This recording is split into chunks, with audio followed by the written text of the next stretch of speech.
This is Deacon Kevin Sartorius coming to you from St. Isidore Farm in Inola, Oklahoma, where we have a small oratory and a beautiful stained glass window. It was created by Jennifer Sartorius and Deacon Kevin Sartorius as a gift to each other for their 25th wedding anniversary. This window is of Blessed Francis Stanley Rother, who was a Catholic priest that grew up in Okarche, Oklahoma. He went to school there, he attended Mass there, and was a server. As he grew up, he discerned a calling to the priesthood, and so he went off to seminary. He struggled in his academics. He had to go to 2 different schools, but he completed that training and was ordained a Catholic priest.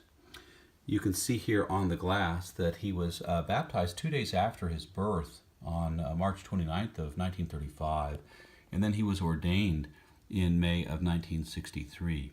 He served the Catholic Church in Oklahoma, mostly in the eastern side of the state, as a priest in various assignments, but very quickly the church found that he probably would be serving the people best in the Oklahoma mission in Santiago Atitlan, Guatemala.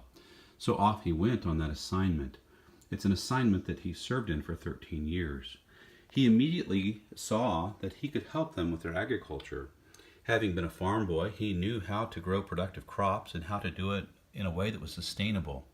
So he worked with them on crops. He also helped to establish a medical clinic, bringing down doctors and dentists and nurses from Oklahoma to help the people who were hardworking, and that hard work took a heavy toll on their bodies. He opened a radio station to help them with their minds, to catechize them in the faith, to give them instruction that would help them to grow out of poverty. Education is often the key to escaping poverty, and Father Stanley knew this and used it for his people. He also wanted them to understand God's will for their lives, and so he began to translate the New Testament into the Tzotzil language, a Mayan language, so that it could be used not only in Bible study but also the liturgy. And Father Stanley worked on that project with others. But I think most importantly, this Catholic priest brought to the people the Sacred Heart of Jesus. He brought them the sacraments. He helped them through baptism to enter into a relationship with Christ. He helped them with weddings. And as violence became more and more common through a civil war in Guatemala, he gave them last rites and he buried them. So that is at the pinnacle of his ministry. Now, if you look at the glass in whole, you'll see that around the edge there is a beautiful color, and that is a stole, which is very emblematic of Father Stanley Rother. He wore stoles that looked like this, very colorful, very vibrant. You can see the various Christian elements even woven into it, with the Clement cross on the left and the cross on the right. Also in that you can see these clear glass pieces. These clear glass pieces, if you were to count them around the stole, you would find that there are 13, representing the 13 years that Father Stanley was in the mission in Santiago Atitlan.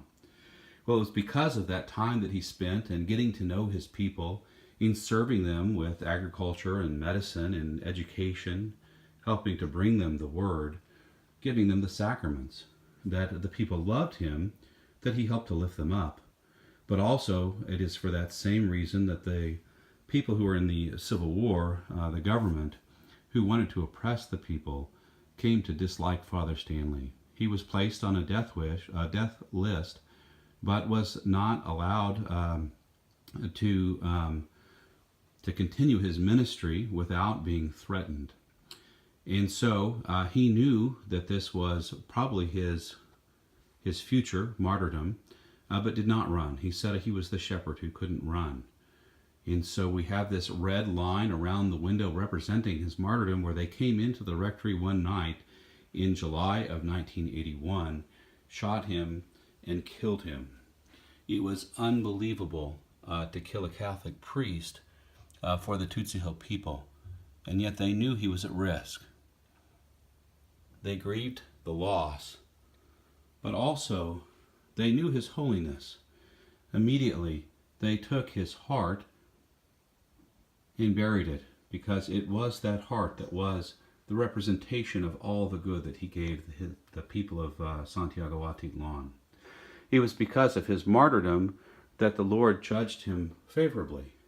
You can see here in the window in Tutsahil a verse from the Gospel of John, chapter 15. No greater love has one than this, to lay down one's life for one's friends.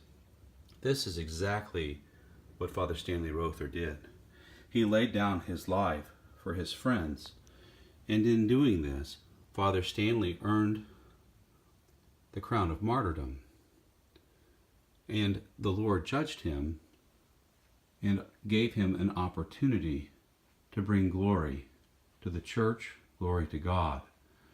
So we can see in the outer edge of the window the white light that is the beatific vision. Father Stanley is now in heaven.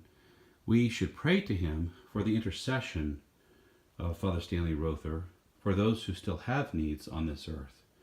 We should pray for miracles, and in so doing, bring that miracle to the church for its verification so that he can one day be canonized. Father Stanley is a great gift to the church in Oklahoma and around the world, and we should do what we can to make his ministry known and the love of God known to all the world.